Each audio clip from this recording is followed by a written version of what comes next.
Okay, so we've got to the end of the week and we're on chapter 28, so listen up for the last instalment before half term. After 20 years, Kate Barlow returned to Green Lake. It was a place where nobody would find her, a ghost town on a ghost lake. The peach trees had all died. There were a couple of small oak trees still growing by an old abandoned cabin. The cabin used to be on the eastern shore of the lake. Now the edge of the lake was over 5 miles away, and it was little more than a small pond of dirty water. She lived in the cabin. Sometimes she could hear Sam's voice echoing across the emptiness. Onions! Sweet, fresh onions! She knew she was crazy. She knew she'd been crazy for the last 20 years. Oh, Sam, she would say, speaking into the vast emptiness, I know it is hot, but I feel so cold. My hands are cold, my feet are cold, my face is cold, my heart is cold. And sometimes she would hear him say, I can fix that. And she'd feel his warm arm across her shoulders. She'd been living in the cabin about 3 months when she was awakened one morning by someone kicking open the cabin door. She opened to see the blurry end of a rifle 2 inches from her nose. She could smell Trout Walker's dirty feet. You've got exactly 10 seconds to tell me where you've hidden your loot, said Trout, or else I'll blow your head off. She yawned. A red-headed woman was there with Trout. Kate could see her rummaging through the cabin, dumping drawers and knocking things from the shelves of cabinets. The woman came to her. Where is it? She demanded. Linda Miller, asked Kate. Is that you? Linda Miller had been in the 4th grade when Kate Barlow was still a teacher. She had been a cute, freckle-faced girl with beautiful red hair. Now her face was blotchy and her hair was dirty and straggly. It's Linda Walker now, said Trout. Oh, Linda, I'm so sorry, said Kate. Trout jabbed her throat with the rifle. Where's the loot? There is no loot, said Kate. Don't give me that, shouted Trout. You've robbed every bank from here to Houston. You'd better tell him, said Linda. We're desperate.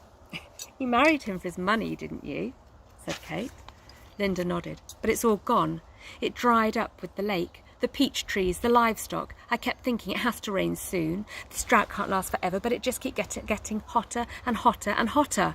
Her eyes fixed on the shovel, which was leaning up against the fireplace. She's buried it, she declared. I don't know what you're talking about. There was a loud blast as Trout fired his rifle just above her head.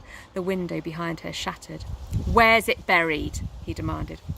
Go ahead and kill me, Trout, said Kate. But I sure hope you like to dig, because you're going to be digging for a long time. It's a big, vast wasteland out there. You and your children and their children can dig for the next 100 years, and you'll never find it. Linda grabbed Kate's hair and jerked her head back. Oh, we're not going to kill you, she said, but by the time we're finished with you, you're going to wish you were dead. I've been wishing I was dead for the last 20 years, said Kate. They dragged her out of bed and pushed her outside. She wore blue silk pyjamas. Her turquoise-studded black boots remained by her bed. They loosely tied her legs together so she could walk, but she couldn't run.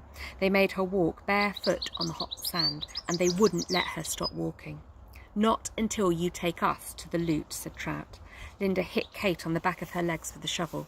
You're going to take us to it sooner or later, so you might as well make it sooner.